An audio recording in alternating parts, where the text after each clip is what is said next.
Hello दोस्तों, आप सभी कैसे हैं। जैसा कि आप सभी देख रहे हैं कि भारत की भूगोल की श्रृंखला को हम लोग देख रहे हैं और भारत की भूगोल की श्रृंखला में हमने देखा है भारत के खनिज के बारे में देखा है। और भारत के खनिज में हमने भारत के मतलब कि खनिज के जो मिनरल्स इंट्रोडक्शन था उसके हमने बारे में बताया था। उसके बाद उसके प्रमुख जो धात्विक अधात्विक और उसके ऊर्जा खनिजों के बारे में बताया हमने, ठीक है। उसके लॉ अयस्क और लॉ अयस्क के बारे में हमने एक वीडियो आपके सामने बना दिया है, ठीक है। तो यानी भारत के खनिज का पहला वीडियो आपके सामने पड़ गया। हमें उम्मीद है कि आप वो देखे होंगे, आपको अच्छा भी लगा होगा और लाइक शेयर सब्सक्राइब भी किए होंगे, ठीक है। जैसा कि आज हम लोग भारत खनिज का सेकेंड पार्ट पढ़ने जा रहे हैं और सेकेंड पार्ट में हम लोग पढ़ेंगे मैग्नीज जैसे प्रमुख धातु और तांबा बॉक्साइट जैसे प्रमुख धातु के बारे में हम लोग समझेंगे और कहाँ पे सर्वाधिक उत्खनन होती है, कहाँ पे सर्वाधिक भंडारण है इसकी, ठीक है। किन किन राज्यों से इनका उत्खनन होती है, ये सब विषय से समझेंगे, ठीक। तो हम लोग शुरू करेंगे मैग्नीज से। आज का जो वीडियो है बहुत महत्वपूर्ण होने वाला है और जबरदस्त होने वाला है, ठीक है। हमें उम्मीद है कि आपको आज और जबरदस्त समझ में आएगा। आप मेरे साथ नोट करिए, पेन कॉपी लीजिए और इसे नोट करिए, एक एक पॉइंट को नोट कीजिए, ठीक है। क्योंकि अक्सर ये परीक्षाओं में हम देखने को प्रश्न मिलता है और यही प्रश्न हमारे सामने मिलता है, पर हम लोग कंफ्यूजन से क्या होते हैं, हम लोग कंफ्यूज हो जाते हैं कि यार कौन सा मतलब कि मैग्नीज कहाँ से मिला है, तांबा बॉक्साइट लोहा कहाँ से मिला है, ठीक है। जैसा कि हमने कल लोहे के बारे में बताया है और लोहे के बारे में आपको विस्तार रूप से समझाया भी है, ठीक है।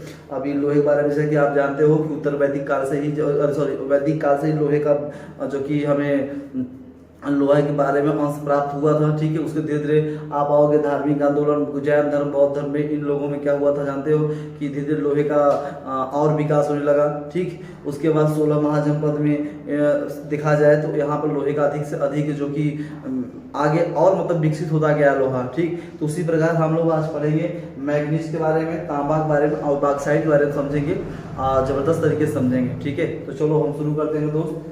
आज हम पढ़ेंगे मैग्नीज। पहला हमारा क्या है मैग्नीज, और मैग्नीज को हम लोग समझेंगे, ठीक है। मैग्नीज होता क्या है और मैग्नीज किस प्रकार का जो कि धातु है, ठीक है, और कहाँ कहाँ है उसका भंडारण है, कहाँ उत्खनन है, ये हम लोग समझेंगे। आप हमारे साथ नोट करिए, हमें उम्मीद है कि आप इसे नोट करेंगे। तो आज का हमारा टॉपिक क्या है, आज का टॉपिक मेरा है मैग्नीज। क्या है मैग्नीज, क्या है मेरे दोस्त मैग्नीज, ठीक है। हम लोग मैग्नीज के बारे में समझेंगे।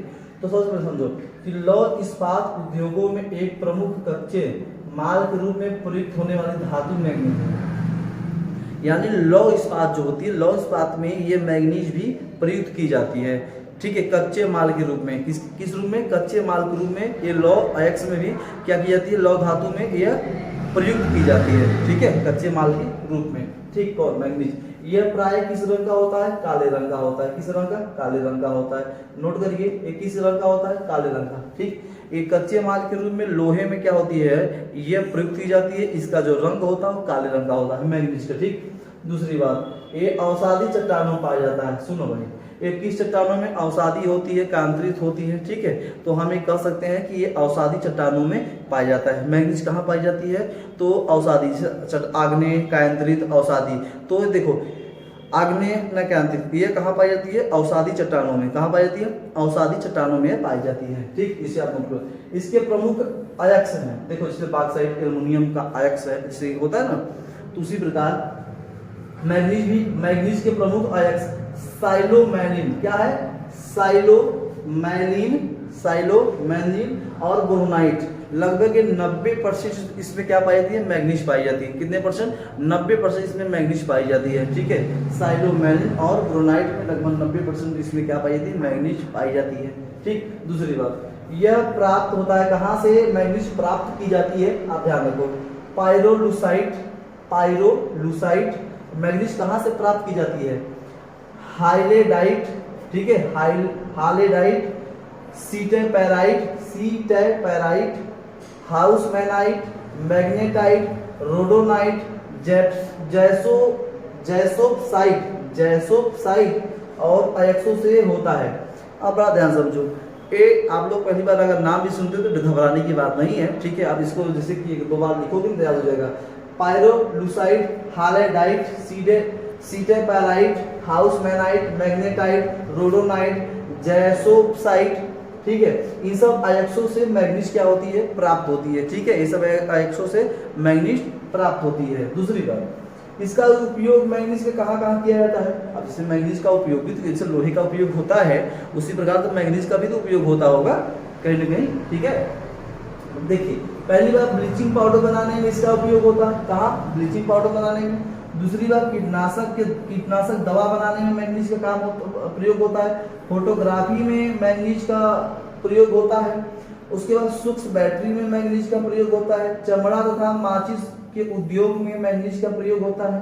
कांच के रंगने में भी मैग्नीज का क्या होता है, प्रयोग। जैसे चूड़ी होती है, चूड़ी को जो रंगा जाता है ना, चूड़ी मैग्नीज से ही रंगा जाता है, आप ये ध्यान रखना है, ठीक है भैया।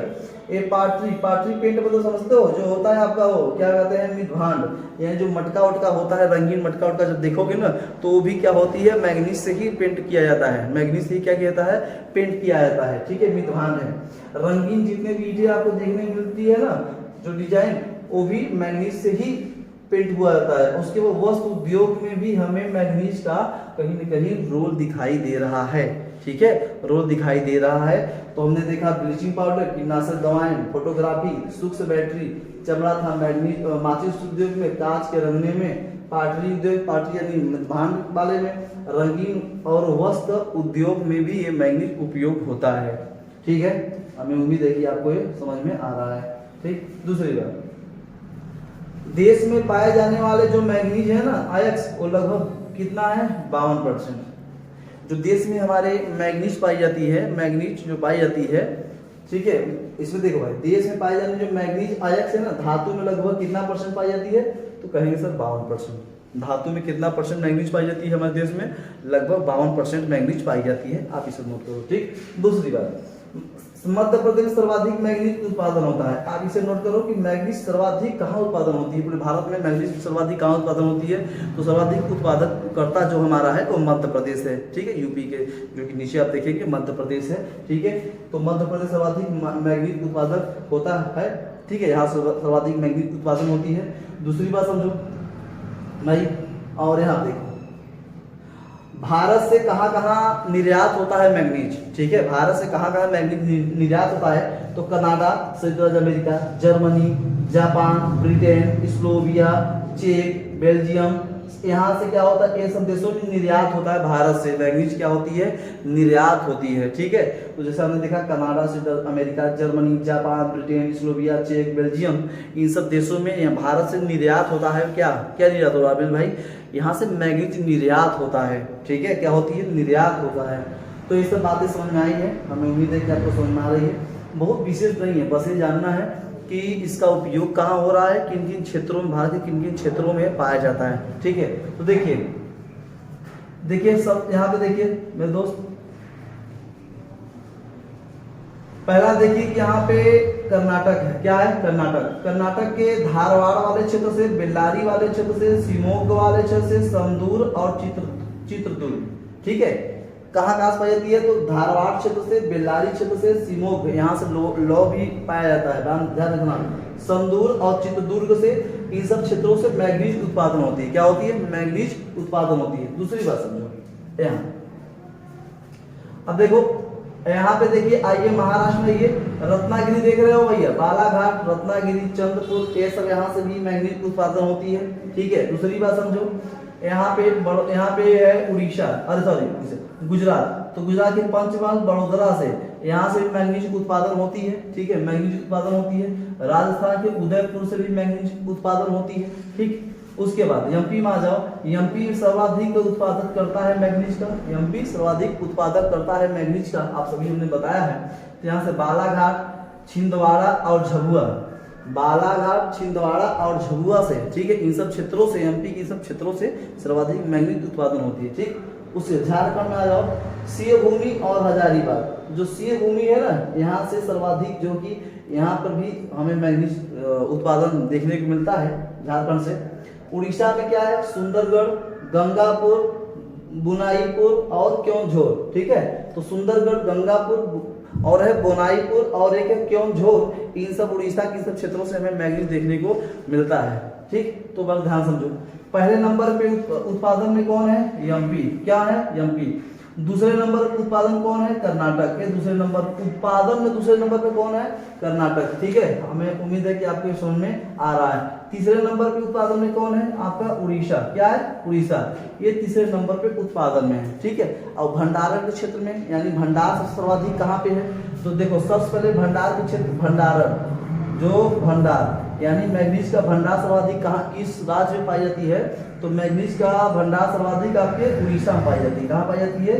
उड़ीसा में, ठीक है, उड़ीसा में। दूसरी बात, और दूसरा नंबर पे कौन है आपका? दूसरा नंबर पे आपका कर्नाटक। यहाँ पर भी मैग्नीज का भंडार पाई जाती है, ठीक है, मैग्नीज का क्या पाई जाती है? भंडार तो देखने को हमें मिला है। बात समझ में आ रहा है? कोई दिक्कत नहीं चाहिए, ठीक है, कोई दिक्कत नहीं होना चाहिए। तो देखिए हमने बताया कि भंडारण क्षेत्र, यहाँ पे इन सब भंडार क्षेत्र है, कोई दिक्कत नहीं चाहिए। ये है आपका मैग्नीज, क्या है आपका? मैग्नीज, ठीक है, मैग्नीज हमें आपको समझ में आया होगा। और यही मैग्नीज है धातु है भारत की, जो कि भारत की आर्थिक विकास में बहुत ही भूमिका निभा रही है सब, और इन सब क्षेत्रों में पाई जाती है। सब प्राकृतिक देन है, सब प्राकृतिक, मानव देन नहीं है, सब प्राकृतिक देन है। प्राकृतिक का ये ऐसा स्वरूप है जिससे उत्पादन हो रही है, बात समझ रहे हैं। मानव उसका उपयोग और दुरुपयोग दोनों प्रकार से कर रहा है, ये सब आयस्कों का, इन सब धातुओं का, ठीक। तो चलिए आगे क्यों चलते हैं हम लोग। अगला हमारा जो होगा टॉपिक वो तांबा, क्या होगा? तांबा, ठीक। हम लोग पढ़ेंगे तांबा के बारे में, जैसा कि आप देख रहे हो तांबा के बारे में पढ़ेंगे। तांबा जो कि जानते हो भैया मेरे, तांबा जो कि आप यहाँ पे देखिए, इस प्रागैतिहासिक काल से ही तांबे को हमें देखने को मिल रहा है इतिहास। प्रागैतिहासिक काल से ही तांबे के इतिहास हमें देखने को मिल रहा है। जैसे कि आप जानते हो सिंधु घाटी सभ्यता में, हड़प्पा से जो कि आप जानते हो कि वहाँ से आपका जो कि सिंधु घाटी सभ्यता से तांबे की मूर्ति, और उसके बाद तांबे का बैल, तांबे का ढेर, तांबे का कुत्ता, ठीक है, उस तांबे का हल, ये सब हमें तांबे की नर्तकी मूर्ति, ठीक है। तो यहाँ से, और तांबे का जो कि आपका बैल तो बताया ही है, उसके बाद कुत्ता भी हो गया, बर्तन भी हो गया, ये सब मतलब कहने का तांबे का उपयोग एक सिंधु घाटी सभ्यता में प्राचीन से ही तांबे की हमें उपयोग देखने को मिल रहा है, ठीक है। तो तांबा बहुत जीवन महत्वपूर्ण है। तांबा एक प्रकार से है जिसमें बिजली विद्युत उत्पादन में सर्वाधिक भूमिका निभाती है, ठीक है। चांदी के बाद तांबा ही है, ठीक। दूसरी बात समझो, हम बात करने जा रहे हैं तांबा की, ठीक है, जो प्राचीन काल से हमारे जीवन में आज तक भूमिका अच्छे तरीके से निभाती चली आ रही है। तांबा से पहले लोहा नहीं था, लेकिन सबसे पहले क्या था? तांबा था। तांबा का कुल्हाड़ी प्राप्त हुआ है, जैसा प्राचीन काल में देखने को मिला है।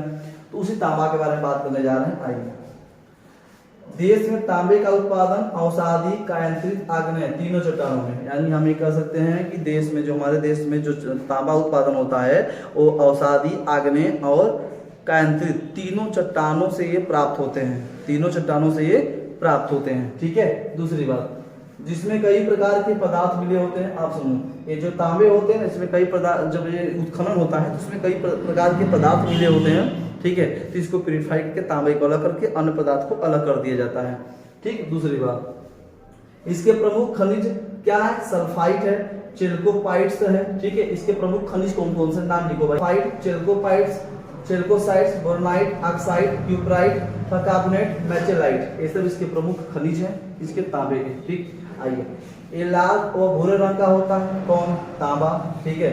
खनिज से तांबा अत्यधिक तन्यता होती है, जैसे सोना देखे होंगे आप, सोना जो कि 24 कैरेट का होता है, सबसे तन्य धातु सोना होती है, उसे तानते चले जाओ, ठीक है, सबसे तन्य धातु। लेकिन जब कोई सोने का आभूषण बनाया जाता है उसमें लगभग आपका क्या होता है? तांबे के बिना मिक्स से सोना नहीं बन पाएगा, ठीक है, बिना तांबे के मिक्स से सोना नहीं बन पाएगा आपका, इसलिए सोने में तांबे का उपयोग किया जाता है, इसके बहुत बड़ा रोल होता है, ठीक है। तो एक तन्य धातु है, कैसा है? तन्य धातु है, कौन? तांबा, सोना, ये सब तन्य धातुओं में आते हैं, ठीक है। दूसरी बात, ये विद्युत का अच्छा सुचालक, जैसे चांदी सर्वाधिक विद्युत का अच्छा सुचालक है, सबसे ज्यादा बिजली उसमें आती है, तो तांबा भी एक विद्युत का अच्छा सुचालक माना जाता है, ठीक। दूसरी बात, भारत में मिलने वाली तांबा शुद्ध, आप सुनो मेरे भाई, भारत में जो तांबा मिलती है ना, शुद्ध एक प्रकार की 1 से 3% केवल मिलती है। कितना? 1 से 3%, ठीक है। थोड़ा सा जल ग्रहण कर लीजिए भाई, थोड़ा सा इसे नोट कर दिए, नोट करिए भाई, नोट करिए।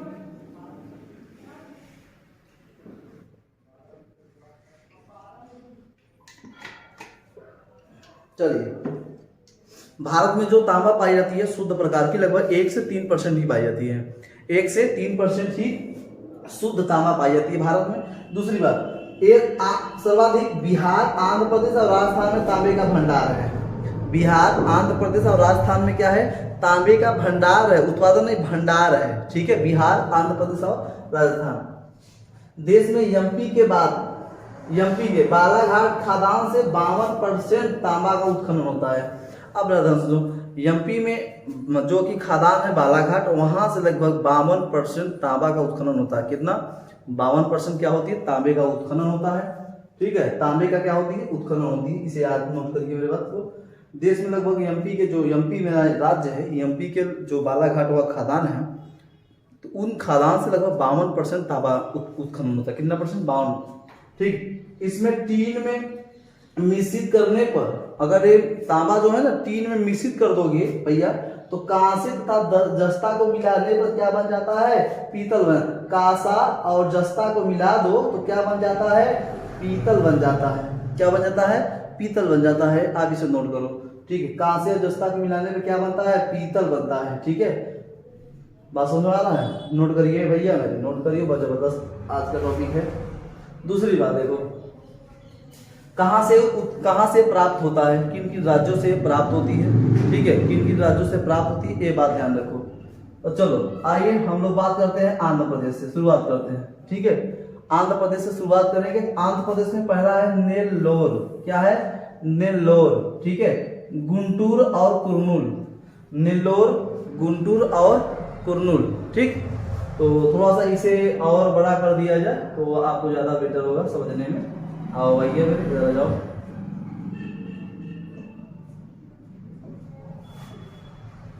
ठीक है, देखो ए है आंध्र प्रदेश, कुर्नूल, गुंटूर और नेल्लोर, इन सब क्षेत्रों से हमें तांबा मिलता है। ठीक है, उसके बाद उड़ीसा से आ जाओ तो राखा, मोसाबागी और पथगोंडा, इन सब क्षेत्रों से हमें तांबा देखने को मिलता है। ठीक है, इन सब राज्य से हमें तांबा उत्खनन देखने को मिलता है। झारखंड में आ जाओ, पलामू देख रहे हो भैया, पलामू सी भूमि से, यहाँ से भी सर्वाधिक जो कि तांबा उत्खनन होता है। तांबा उत्खनन सी भूमि से भी होता है, देख लो भैया। परगना, संथाल और हजारीबाग, परगना, संथाल, हजारीबाग, सी भूमि, पलामू, झारखंड के इन क्षेत्रों से भी तांबा उत्पादन होती है। यहाँ भंडारण भी है। ठीक है, समझ में आ रहा होगा। दूसरी बात, एमपी में आ जाओ, ये है मलाज खंड। क्या है? मलाज खंड और बस्तर, बालाघाट, होशंगाबाद। ठीक है, इन सब क्षेत्रों से क्या मिलता है? हमें तांबा उत्खनन देखने को मिलता है। यहाँ पे जो कि अभी बताया कि बालाघाट से लगभग 52% तांबा यहीं से प्राप्त होती है, एमपी के बालाघाट से। ठीक है, दूसरी बात आओ, ये है राजस्थान, ये है सिंघाना। क्या है? सिंघाना। ठीक है, और यह है झुंझुन, उदयपुर, अलवर, खेतड़ी। आप सभी जानते हो, क्वेश्चन बहुत बार मिला कि खेतड़ी किसके लिए प्रसिद्ध है? तो खेतड़ी जो कि तांबे के लिए प्रसिद्ध है। नोट करो, खेतड़ी किसके लिए प्रसिद्ध है? तो खेतड़ी मेरे भाई आप क्वेश्चन देखे होंगे, तांबे के लिए क्या है? तांबे के लिए प्रसिद्ध है। ठीक है, ये तांबे के लिए प्रसिद्ध है, आप इसे नोट करो। ठीक, किसके लिए प्रसिद्ध है? तो हम कहेंगे सर खेतड़ी तांबे के लिए प्रसिद्ध है। ठीक है, तो आप इसे नोट करो। ठीक, तो बातें क्या समझ में आ रही है? ठीक, तो आप ऐसे पहले जाए, चलिए आगे की ओर चलते हैं हम लोग। और थोड़ा सा इलेक्ट्रॉनिक दुनिया है ये सब। ठीक है, तांबा के बारे में मैंने आपको बताया है। तांबे जो कि हमारे जीवन में बहुत बड़ा भूमिका निभा रही है जीवन में, आगामी चल ही रही है अभी तक। जो कि तांबे बिजली के उत्पादन, कोई भी अगर बिजली वाला उपयोग देखोगे ना तो उसमें तांबे का उपयोग इससे होता है। ठीक है, तांबे क्योंकि बिजली का अच्छा सुचालक माना जाता है, तो तांबे का उपयोग होगा ही होगा। ठीक, आइए हम तीसरे की ओर चलते हैं, बॉक्साइट। क्या? बॉक्साइट। ठीक है, बॉक्साइट का भी बहुत अच्छा रोल है।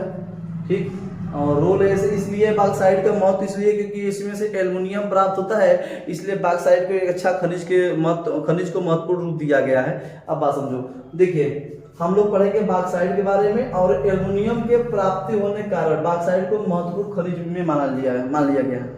यानी हमारे कहने का आशा ये है कि जो बॉक्साइट होती है ना, इसमें से क्या होती है? इसका आयक्स है, इसमें से एल्युमिनियम प्राप्त होती है, इसलिए बॉक्साइट को एक महत्वपूर्ण खनिज माना गया है। ठीक, एक महत्वपूर्ण खनिज माना गया। दूसरी बात, इसकी प्राप्ति लौह भस्म से होती है। ये लौह भस्म क्या है? तो इसकी प्राप्ति लौह भस्म से होती है। लौह भस्म किसमें उपयोग? जैसे कि आयुर्वेद में उपयोग होता है। जैसे किसी को एनीमिया रोग होता है ना, तो सूखा रोग के लिए ये बहुत लाभदायक है। ठीक है, खून की कमी को ये पूरा करता है, जड़ी बूटियों में मतलब कि दिया जाता है। ठीक है, लौह भस्म दिया जाता है। तो जो बॉक्साइट का प्राप्ति होती है कहाँ से होती है? लौह भस्म से होती है, आप इसे नोट करो। ठीक, लौह भस्म से होती है। दूसरी बात, जिनमें प्रमुख क्या क्या है, एक बोकमाइट है, ठीक है, बोकमाइट, डायस्फोर, गिबराइट, ठीक है, देश में मिलने वाले सभी भस्म लेटराइट प्रकार की होती है। जितने भी लौह भस्म मिला जाता है, जितने भी लौह भस्म मिलते हैं वो सभी के सभी लेटराइट प्रकार की होती है। किस प्रकार की, जितने भी लौह भस्म मिलते हैं वो सभी से लेटराइट प्रकार की होती है, जिसमें से बोकमाइट है, डायस्फोर है, गिबराइट है, ठीक है, ये सब याद रखो। ये सब भस्म किस प्रकार के है, लेटराइट प्रकार की है, याद रखो दोस्त। दूसरी बात, जिनमें लाल और पीला रंग अधिक मात्रा में होती है, जो बॉक्साइट होती है ना, लाल और पीला रंग इसमें लौह भस्म में अधिक होती है, जिससे बॉक्साइट उत्पादन की जाती है। इसकी जो रंग होती है लाल और पीले रंग की होती है। कैसी होती है, लाल और पीले रंग की होती है। दूसरी बात, बॉक्साइट एल्युमिनियम का ऑक्साइड है। जो बॉक्साइट है ना वो एल्युमिनियम का ऑक्साइड माना जाता है, बॉक्साइट एल्युमिनियम का ऑक्साइड माना जाता है। आप इसे नोट करो, ठीक। बॉक्साइट में एल्युमिनियम और सिलिका का निक्षालन होता है। अब बात समझो मेरे को, जो बॉक्साइड होता है तो इसको प्योरीफाइड की जाती है, तो इसमें से क्या एल्युमिनियम अलग कर दिया जाता है और वो सिलिका अलग कर दी जाती है। सिलिका क्या कर दी जाती है, अलग कर की जाती है, ठीक है, निक्षालन किया जाता है। और लगभग 55 से 65% क्या होती है इसमें पाई जाती है, इसका निक्षालन कर दिया जाता है, किसका, एल्युमिनियम का और सिलिका का, ठीक। दूसरी बात, इसका भंडारण क्षेत्र उड़ीसा, आंध्र प्रदेश, गुजरात और झारखंड। मतलब भंडारण मतलब जो सर्वाधिक रूप में विराजमान जहाँ पे है, भंडारण है इसकी, ठीक है। तो भंडारण उड़ीसा, पहले स्थान उड़ीसा, दूसरे पर आंध्र प्रदेश, तीसरे पर गुजरात और चौथे पर झारखंड। नोट करो। और उत्खनन की दृष्टि से देखा जाए तो पहले पर उड़ीसा, भंडारण में उड़ीसा और उत्खनन भी उड़ीसा, दूसरे पे गुजरात, तीसरे पे झारखंड, चौथे पे छत्तीसगढ़, ठीक है। ये उत्खनन दृष्टिगत से बहुत महत्वपूर्ण है, आप इसे नोट करो, ठीक। दूसरी बात समझो, आगे की ओर चलते हैं, कहाँ कहाँ से मिलता है देखो। आओ उड़ीसा की ओर चलते हैं। सबसे पहले उड़ीसा के कोरापुट से, कोरापुट, बेलागिरी, पंचपतमाली से और संबलपुर से, पंचपतमाली और संबलपुर से, कोरापुट, बेलागिरी, पंचपतमाली, संबलपुर, ये सब उड़ीसा का क्षेत्र है। यहाँ से हमें क्या देखने मिलता है, बॉक्साइट, ठीक है। और ये तमिलनाडु के सलेम से, जैसे लोहा से भी लोहा यहाँ से प्राप्त होती है।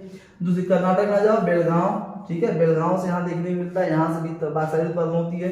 आ जाओ महाराष्ट्र में, महाराष्ट्र में एक नाम सुनेंगे, कोलाबो, थाड़े, ठीक है, छांगड़ा, कोल्हापुर और सतारा, ठीक है, कोलाबो, थाड़े, छांगड़ा और कोल्हापुर, सतारा, ठीक है, ये महाराष्ट्र की है। यहाँ से भी हमें बॉक्साइट देखने को मिलता है। दूसरी बात समझो भाई, एमपी है, एमपी है, एमपी में जो स्थान से बॉक्साइट उत्खनन होता है, जहाँ से बॉक्साइट का भंडारण है, वो एमपी में उन क्षेत्रों के बारे में हम जानकारी देना चाहते हैं, आप उसको नोट करो, ठीक है। पहला है बिलासपुर, क्या है, बिलासपुर। दूसरा है शहडोल, बिलासपुर, दूसरा है शहडोल, तीसरा है जबलपुर, चौथा है सरगुजा, पांचवा है मांडला, क्या है, मांडला, मांडला, सरगुजा, ठीक है, जबलपुर, शहडोल और बिलासपुर, ये मध्य प्रदेश का क्षेत्र जहां से बॉक्साइट हमें देखने को मिलता है। दूसरी बात, गुजरात में आ जाओ, गुजरात में क्या है, कच्छ, क्या है, कच्छ, ठीक है। आप थोड़ा सा नोट करो भाई, गर्मी का मौसम है, गला सूखा जा रहा है, ठीक है।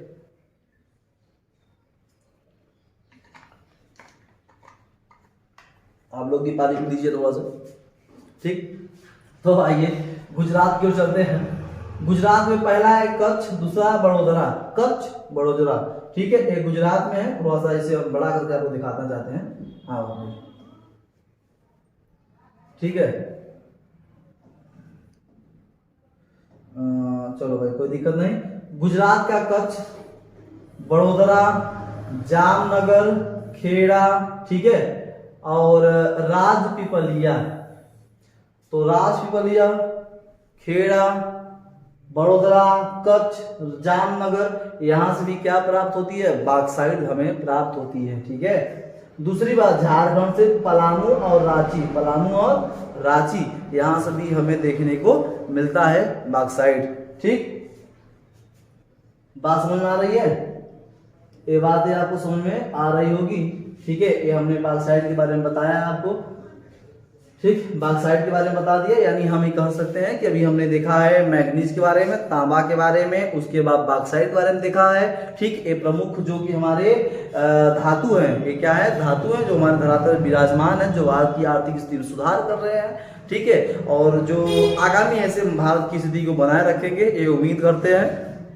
ठीक, तो आगामी हम लोग आगे जो पढ़ेंगे, जो हमारा अगला होगा वो होगा सोना, चांदी, हीरा, अभ्रक, इन सब धातुओं के बारे में हम लोग पढ़ेंगे और ऐसे ही जबरदस्त तरीके से हम लोग आपको समझाने का हम कोशिश करेंगे।